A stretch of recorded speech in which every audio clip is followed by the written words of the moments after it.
Hi, I'm Nicole. Welcome to Mentoring Masterminds, where we will combine expert-level insights we've gained as a top-rated mentoring software provider with real-world best practices for mentoring program leaders at top organizations. Have you ever wondered what your mentoring program participants are thinking? If so, your survey game might need an upgrade. In this video, we'll take a look at mentoring program surveys and answer a few important questions. What are they? What questions you should ask, and how to get people to respond. At the end of this video, you'll hear from an HR leader in our mentoring community on just why participant surveys matter. Before that, however, please take a moment to like and subscribe so you can get updated when we release new content every Wednesday at 8 a.m. Eastern.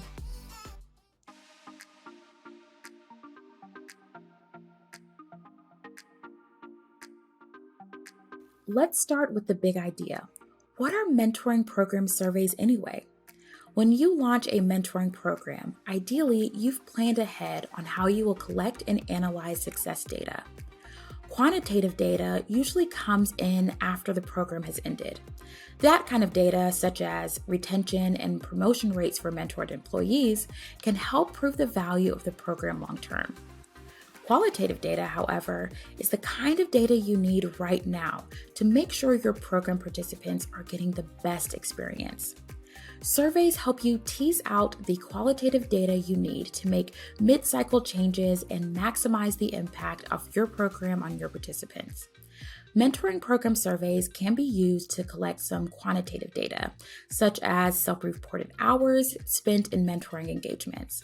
However, surveys are best used to identify how mentors and mentees are feeling about their experience in the program.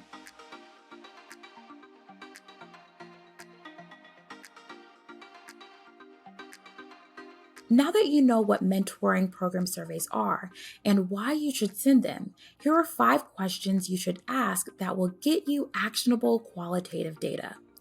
1. How well matched are you with your mentor or mentee?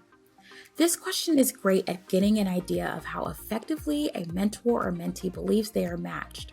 This data is good to have early in the cycle to determine if you need to rematch mentoring pairs. 2. How effective has this program been in helping you achieve your goals? This question is great for end-of-cycle responses, but they may serve you well mid-cycle. If the responses are negative halfway through the cycle, that's a troubling sign. 3. How prepared do you feel your mentor or mentee is during each engagement?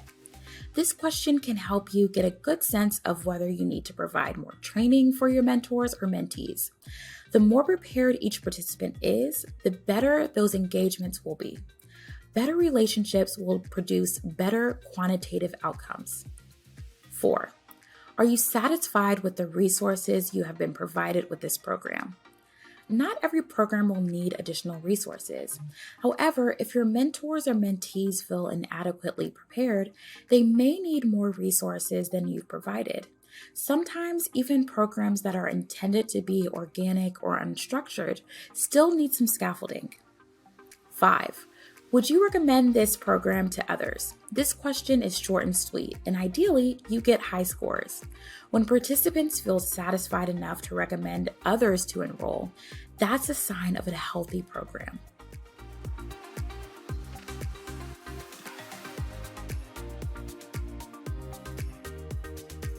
If you've ever tried to send a survey, you know that the inherent problem with them is that they're voluntary. People are busy. The last thing they want to do is complete a survey. The best way to get people to fill out surveys for your mentoring program is to make it easy, quick, and as painless as possible. Here are a few tips. 1. Use a number scale for questions. Don't make it a requirement that they fill out long responses on every survey. You may have a survey every now and then that asks for more details, but you'll get better results if the survey can be completed in a few seconds. Number scales solve this problem pretty easily. A 1 to 10 scale, known as a Likert scale, is the best and most accepted format for getting precise responses. Just don't make the scale too large, or you'll make it difficult for mentors and mentees to respond. Additionally, don't make the scale too small, or you'll have a harder time quantifying and analyzing these results. 2. Choose your time wisely.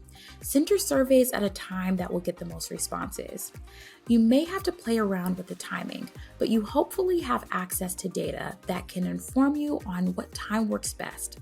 For example, try to avoid sending surveys at the beginning of the week. Also, avoid sending the email too late in the afternoon, as many respondents may be in the process of winding down mentally for the day.